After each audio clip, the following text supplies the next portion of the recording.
Olá, eu sou a professora Maria Manuela, seja bem-vinda ao meu canal e essa é a primeira de uma série de aulas onde vou abordar o sistema endócrino.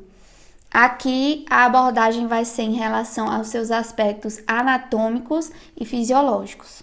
Nessa aula veremos o conceito de hormônio, a relação do sistema endócrino com a homeostasia, a classificação dos hormônios, especialmente quanto à sua composição química, as definições de hormônios locais e circulantes, os receptores hormonais e suas localizações na célula e os sistemas de retroalimentação que atuam no controle endócrino.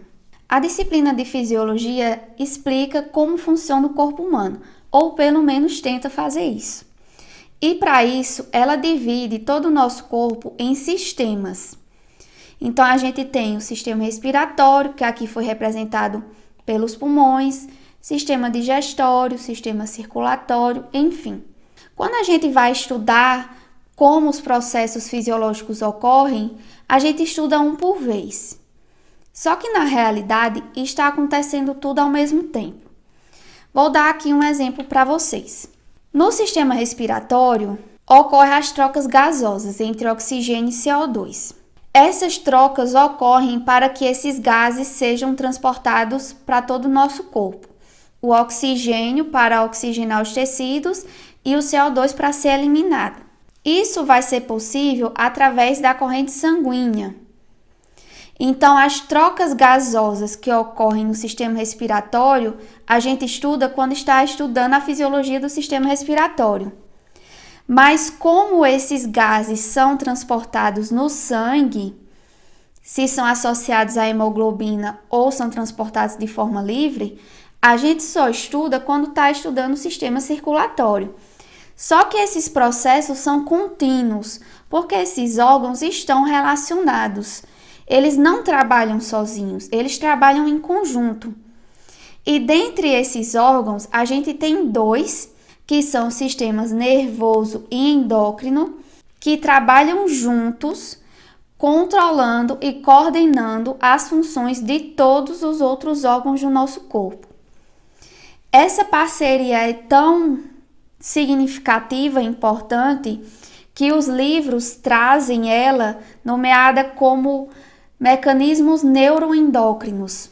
E mais, às vezes é até difícil a gente encontrar os limites entre o sistema nervoso e o sistema endócrino quando a gente está falando desses mecanismos neuroendócrinos de controle corporal. Apesar de trabalharem em conjunto em prol do controle das funções corporais, eles vão responder de formas diferentes.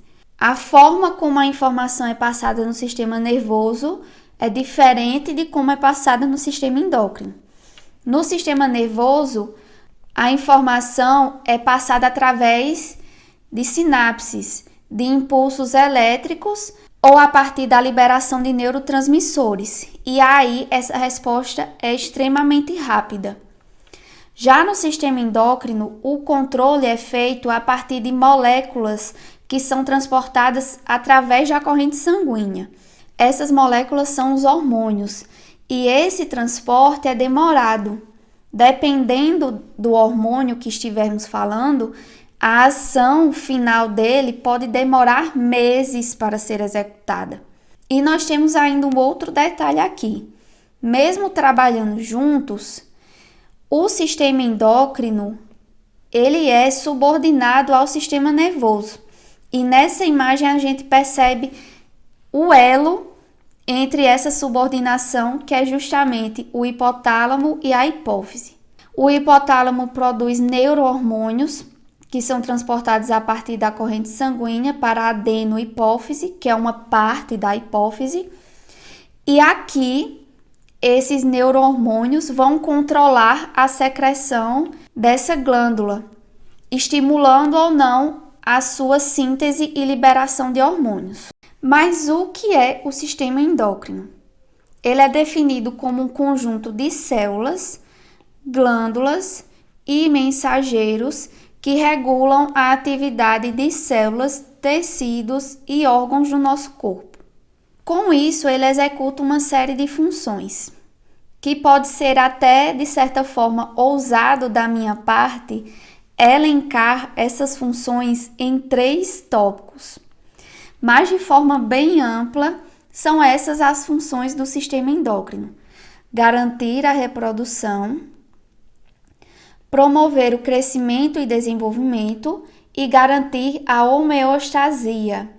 Essa palavra praticamente só existe graças ao sistema endócrino e a gente vai entender o que ela é mais à frente.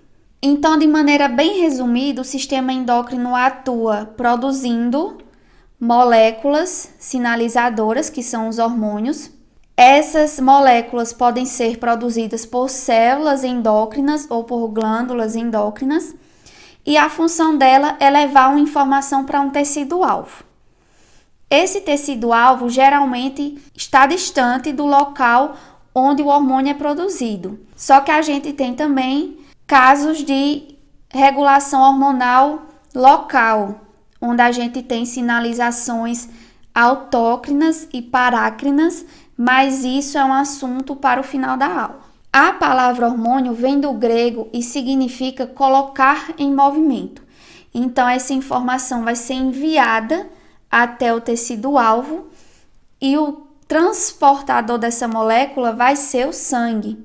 Mas não é qualquer célula ou qualquer tecido que vai responder a esse hormônio. Essa célula só responde a ele se ela tiver um receptor que reconhece a molécula. Então, essa sinalização é altamente específica. E é muito importante isso, porque como o hormônio vai estar percorrendo através da corrente sanguínea para chegar no seu alvo, se qualquer célula respondesse a ele, as funções endócrinas não seriam realizadas de maneira adequada. Eu vou dar aqui um exemplo para vocês.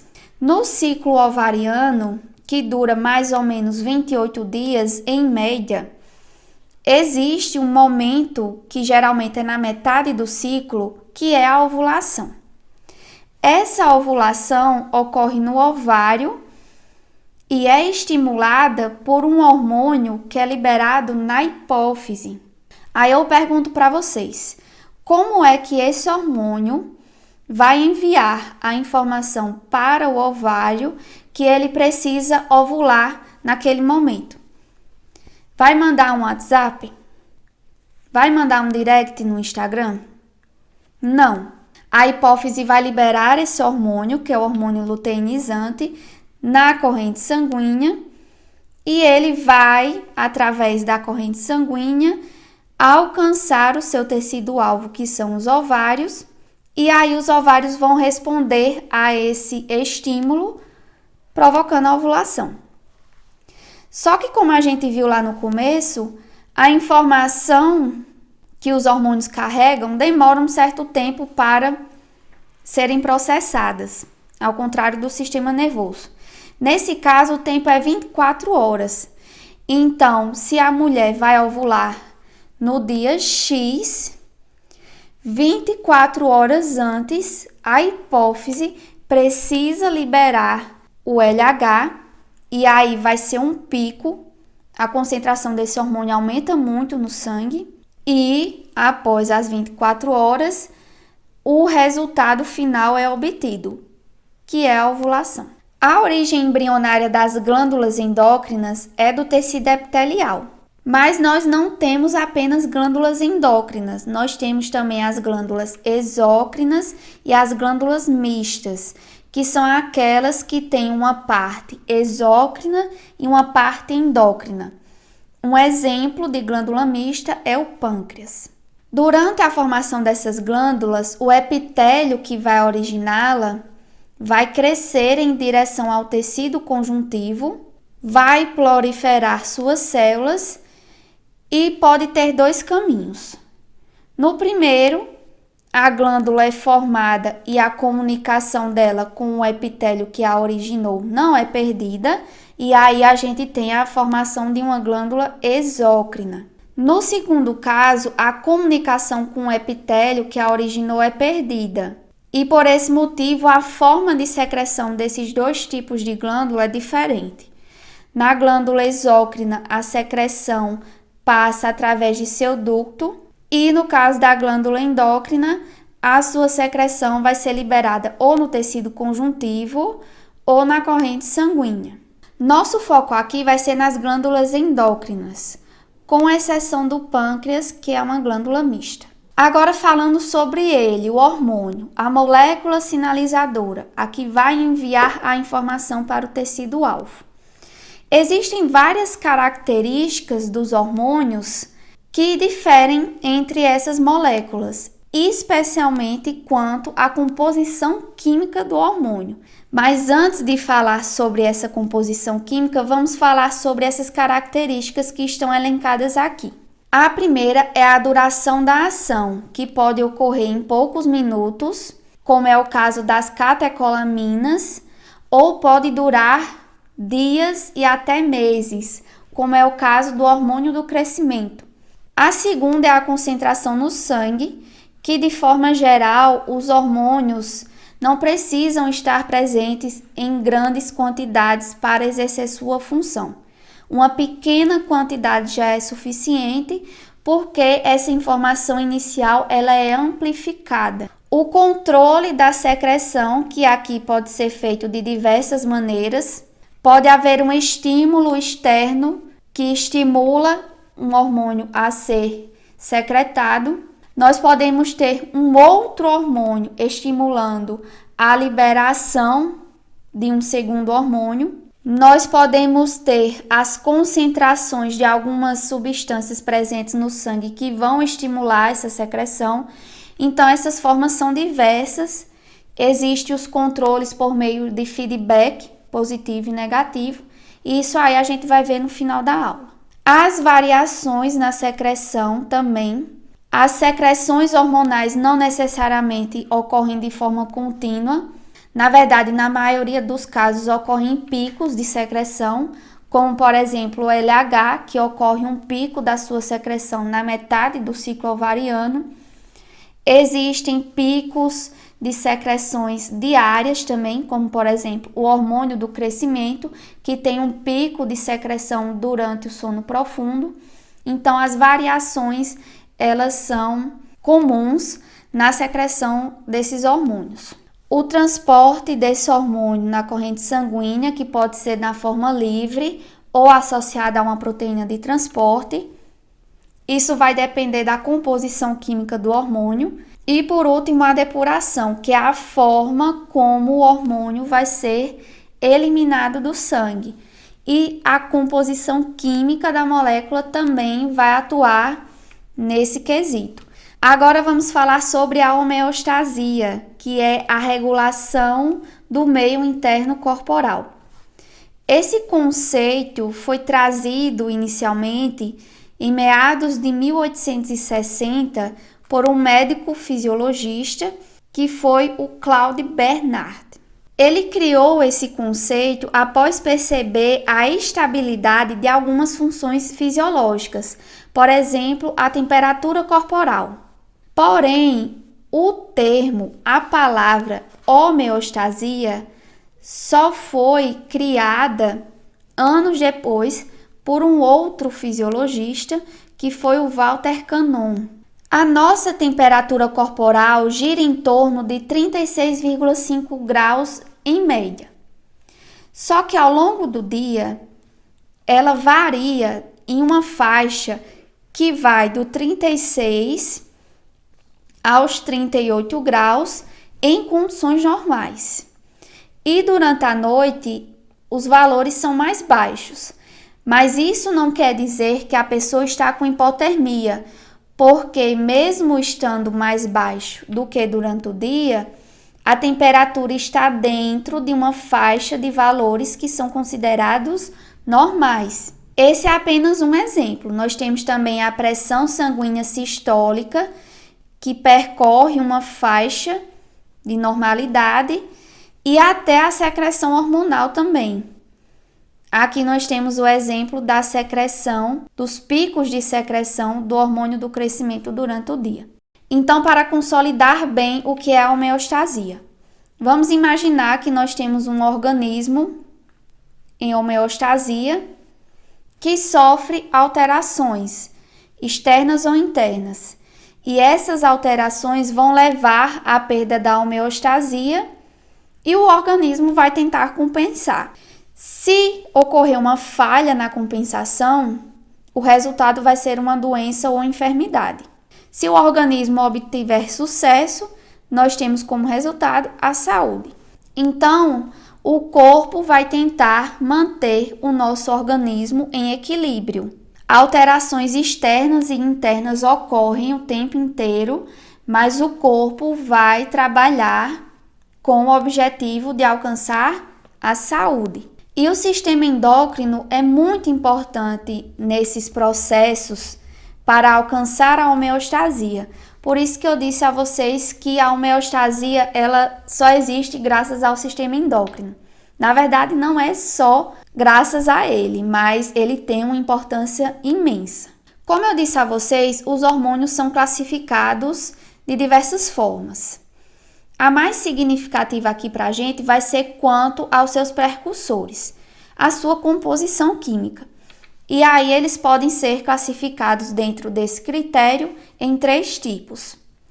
Eles podem ser hormônios peptídicos ou proteicos, hormônios esteroides ou hormônios derivados de aminoácidos, ou também hormônios amínicos. Devido a essa composição química diversa, esses hormônios vão ter algumas características diferentes.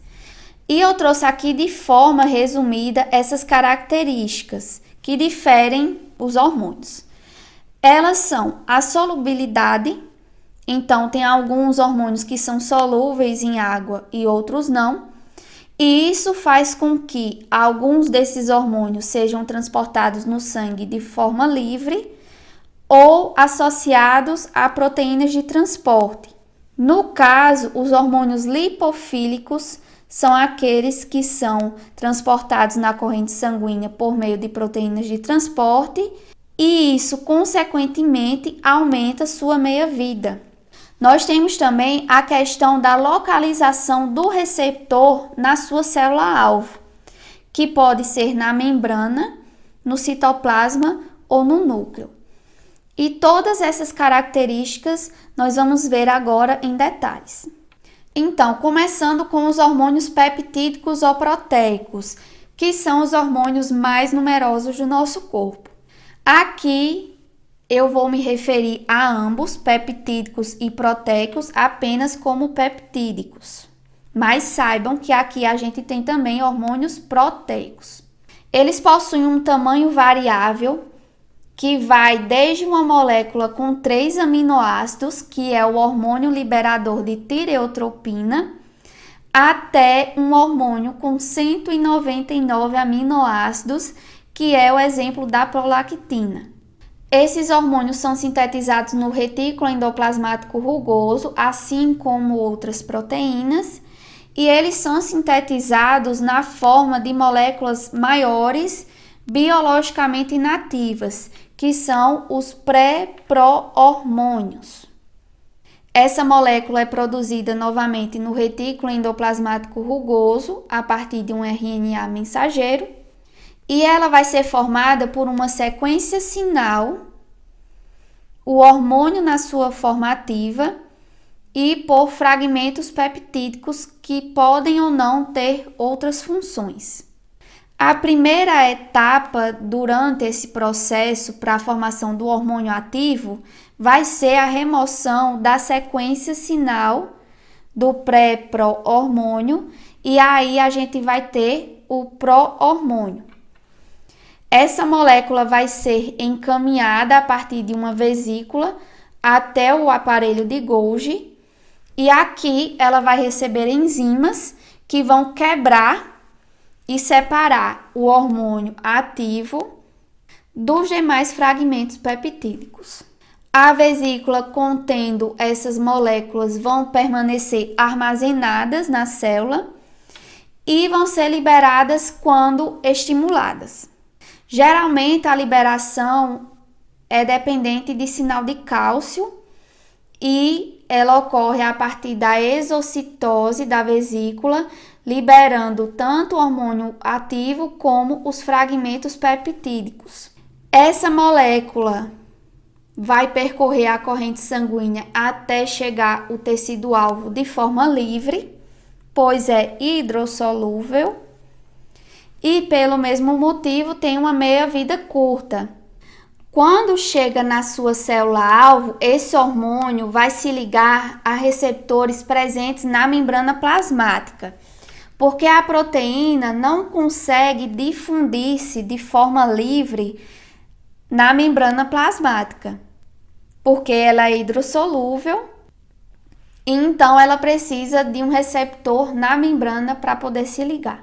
Essa é uma imagem de um pré-pro-hormônio, é o pré-pro-TRH, que é do hormônio liberador de tireotropina, que é um hormônio que só tem 3 aminoácidos na sua formativa. Só que o seu pré-pro-hormônio possui 242 aminoácidos.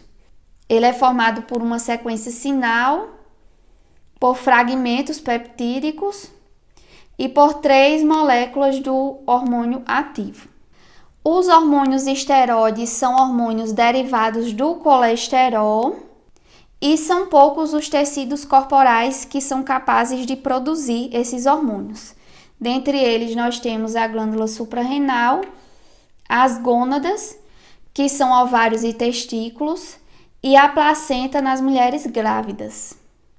Devido à sua natureza química, são moléculas hidrofóbicas. Por esse motivo, eles têm uma meia-vida aumentada, porque eles são transportados na corrente sanguínea associados a proteínas de transporte. E são sintetizados no retículo endoplasmático liso. Na célula-alvo, os receptores desse hormônio vão estar presentes dentro da célula, ou no citoplasma, ou no núcleo. Como é uma molécula hidrofóbica, ela tem afinidade com as membranas celulares. Então, ele passa livremente através da membrana e, por esse motivo, não é necessário um receptor na membrana. Embora já se saiba hoje que existem, sim, alguns receptores para hormônios esteroides presentes na membrana plasmática.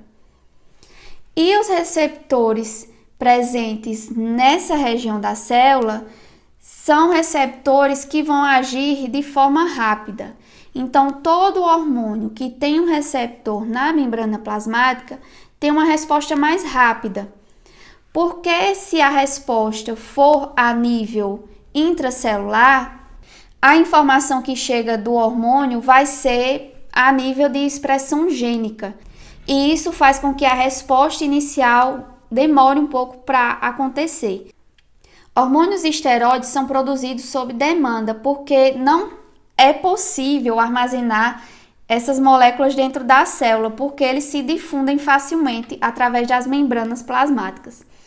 Então, as células que produzem esses hormônios podem conter no seu interior precursores para a produção, ou também pode adquirir esses precursores através da corrente sanguínea. E as células produtoras de hormônios esteroides são nomeadas como células esteroidogênicas. Esses hormônios estão agrupados em 5 famílias, que são elas as progestinas, mineralocorticoides, glicocorticoides, androgênios e estrogênios. Nós temos ainda um bônus, que é o metabólito ativo da vitamina D, é um hormônio esteroide e é chamado de secosteroide. Aqui nós temos essa imagem que mostra a molécula de colesterol que sofre reações enzimáticas de modificação para produzir esses diversos hormônios derivados de colesterol. Da família das progestinas, nós temos a progesterona, da família dos glicocorticoides, o cortisol, dos mineralocorticoides, a aldosterona, Dos androgênios, temos a testosterona, mas nós também temos a dihidrotestosterona. E dos estrogênios, nós temos como exemplo o estradiol, mas a gente tem também outras moléculas, como o estriol. E por último, os hormônios derivados de aminoácidos, são os hormônios amínicos. Você pode ficar um pouco confuso agora, porque os hormônios peptídicos ou proteicos também são formados por aminoácidos. Só que aqui, os hormônios são derivados ou do triptofano ou da tirosina. Por isso, eles são classificados separadamente. O hormônio derivado do triptofano é a melatonina. Todos os outros hormônios amínicos são derivados da tirosina. Então, a tirosina é a molécula precursora de dois grupos de hormônios. As catecolaminas, que são a dopamina, a noradrenalina e a adrenalina, que são hormônios produzidos pela modificação das cadeias laterais da tirosina. O segundo grupo são os hormônios da tireoide, que são sintetizados a partir de duas tirosinas, que são iodadas. Esses hormônios também são chamados de iodotironinas. A nível molecular, os hormônios da tireoide são semelhantes aos hormônios esteroides. Eles são transportados no sangue a partir de proteínas de transporte e os receptores na célula-alvo vão estar presentes no núcleo. Já as catecolaminas são semelhantes aos hormônios peptídicos. São transportados na corrente sanguínea de forma livre e seus receptores vão estar presentes na membrana plasmática. Aqui nós temos a estrutura molecular dos hormônios da tireoide. Essa é a tetraiodotironina ou tiroxina, ou ainda T4. E essa é a triiodotironina ou T3. Lá no começo da aula, a gente falou um pouco sobre a questão do hormônio local e hormônio circulante. Bom, um hormônio local é um hormônio que age localmente. Ele não percorre uma distância através da corrente sanguínea para chegar no seu tecido-alvo. Dentre esses tipos de hormônios, nós temos dois. Nós temos um que vai atuar na própria célula que o secretou. Esse é um hormônio que realiza uma sinalização chamada autócrina. E nós temos um hormônio que é liberado e vai atuar nas células vizinhas. Então, o percurso que ele faz é dentro do tecido conjuntivo. Esse é um hormônio que produz uma sinalização parácrina. O nosso foco nessas aulas serão os hormônios com função ou sinalização endócrina, que eles vão percorrer a corrente sanguínea. Nós temos também o tipo de sinalização sináptico e que aqui algumas vezes neurohormônios são liberados para o seu tecido-alvo através de sinapses. Quanto aos receptores, nós vimos que existem 3 tipos em relação à localização. Eles podem estar presentes na membrana plasmática, no citoplasma e no núcleo. Os receptores hormonais são grandes proteínas e cada célula-alvo vai ter um número variável de receptores. Esse número vai variar de 2.000 a 100.000 receptores por célula, mas esse número não é fixo. A célula pode atuar produzindo novos receptores para aumentar sua sensibilidade a um hormônio e também pode atuar removendo receptores já disponíveis para diminuir sua sensibilidade àquele hormônio. O hormônio afeta seus tecidos-alvo, formando primeiro um complexo hormônio-receptor. E a resposta vai depender da localização do receptor. Respostas mais rápidas ocorrem quando os receptores estão presentes na membrana plasmática. Agora, quando presentes no citoplasma ou no núcleo, eles vão atuar na expressão gênica, então eles têm uma resposta mais lenta. Existe ainda a regulação para cima, que é o up regulation, ou regulação para baixo, que é o down regulation. Quando um hormônio estimula uma célula e ela vai produzir mais receptores, a gente tem o upregulation. Quando o hormônio atua numa célula diminuindo o número de seus receptores, a gente tem o downregulation. Existem tipos diversos de receptores presentes na membrana plasmática. Essa imagem mostra os 4 tipos de receptores que estão presentes ou podem estar presentes na membrana plasmática. Os mais relevantes aqui vão ser os receptores acoplados à proteína G e os receptores enzimáticos, mas os 4 podem estar presentes. O que eu quis mostrar aqui com essa imagem é que no caso de hormônios que não conseguem entrar na célula, que é o caso dos hormônios hidrossolúveis, eles vão atuar como primeiro mensageiro. Eles vão se ligar ao seu receptor e esse receptor é que vai executar uma ação na célula. Então, aqui são as vias de segundos mensageiros. Então, a molécula dentro da célula que vai executar a ação que foi trazida a partir do hormônio é o segundo mensageiro. E isso é a transdução do sinal. E essa transdução, ela intensifica ainda mais a ação do hormônio. Então, mesmo em concentrações baixas, os hormônios podem apresentar respostas elevadas porque a sinalização vai ser amplificada. O hormônio, quando liberado na corrente sanguínea e atingindo sua célula-alvo, vai executar uma ação. Mas isso precisa ser controlado. Então, como é que isso ocorre?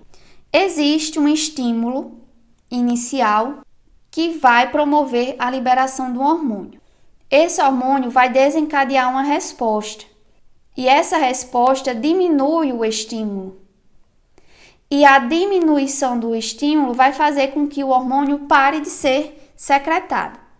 Por exemplo, durante o jejum, ou estresse, ou o ritmo circadiano, lá nos momentos mais profundos do sono, o hipotálamo vai estimular a liberação de um hormônio, que é o hormônio liberador do hormônio do crescimento.